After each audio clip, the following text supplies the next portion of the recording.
Welcome back to the Morning Blend. It's estimated that 1 in 3 teens in the U.S. is a victim of physical, sexual, emotional, or verbal abuse from a dating partner. Yet studies show 3 out of 4 parents have never talked to their kids about it. Angela Mancuso is here from the Women's Center to raise awareness and get the community involved in solving this very serious problem. Good to see you. Good to see you too. Yeah, I think that number is going to shock people, the 1 in 3 teens, you know, and we'll kind of break that down a little bit in a minute. But I want you to kind of talk about the different types of teen dating violence and abuse and what you're seeing in terms of the work that you do. Sure. So, you know, verbal and emotional abuse is probably the most common, and that's usually the precursor to the more excessive forms of teen dating violence. But there's also stalking, which is extremely prevalent, but physical abuse, date rape, sexual assault, and then all of the digital forms of abuse, cyber stalking, cyber bullying, and so on. Mm-hmm. Yeah, it's scary. And I feel like teens, to me, it seems like they're the least likely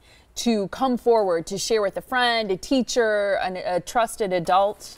You know, yeah, we agree with that because a lot of the behaviors of, you know, that indicate an unhealthy relationship, some teens find flattering, like excessive jealousy or possessiveness. It means that, you know, they're loved, but it really is controlling behaviors that lead to more damaging consequences. Yeah. So let's go back to some of those stats, because I think the stats are pretty alarming. Starting with that 1 in 3 of the teens are victims of abuse from a partner. You're also finding that yet 3 in 4 parents say that they never talk to their teens about this topic. Exactly. So parents will say, I had no idea. But when we unpack the dynamics with the parent, they will start to realize that there were warning signs and it was right in front of them. So we do really like to talk with parents about talking to your kids, and ideally your parents are talking to their teens way before they're even thinking about dating dynamics. I mean, we want parents to talk to their young kids about establishing healthy friendships, boundaries, and also how to treat people. Yeah, it seems like pretty common sense. Yeah, what's the right way to approach the topic, or when's the right time?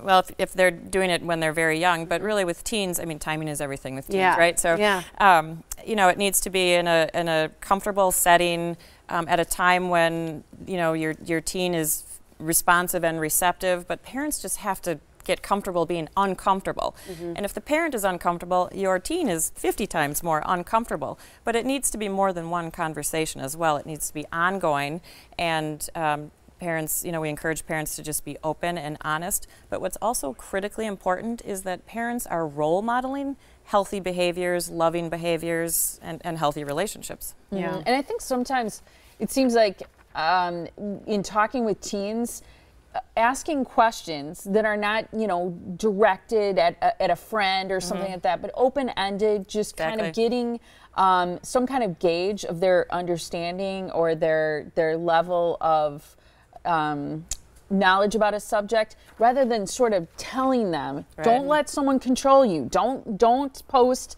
don't sext with your phone, you know, those kinds of things, rather than, have you heard of this? Do you ever see anybody doing this? Or, you know, that kind of thing. Because I feel like sometimes we're too, myself included, too likely to just start lecturing, rather than having a conversation. We all do that. I do that with my daughter, and I'm in the field, I mean, but it's that's exactly right. It's open-ended, and that's where it needs to be.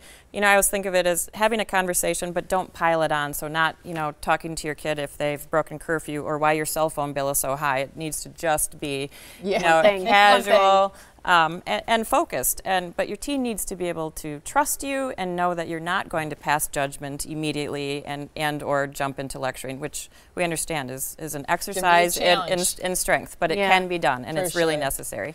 You have a wonderful 24-hour hotline. This is a wonderful resource for people to use if you need it. It's 262-542-3828. twcwaukesha.org is the website. Have the conversation today. I always feel like we wait too long. So thank you so much. Thanks, Angela. Thank you. Stay tuned, because we'll be right back.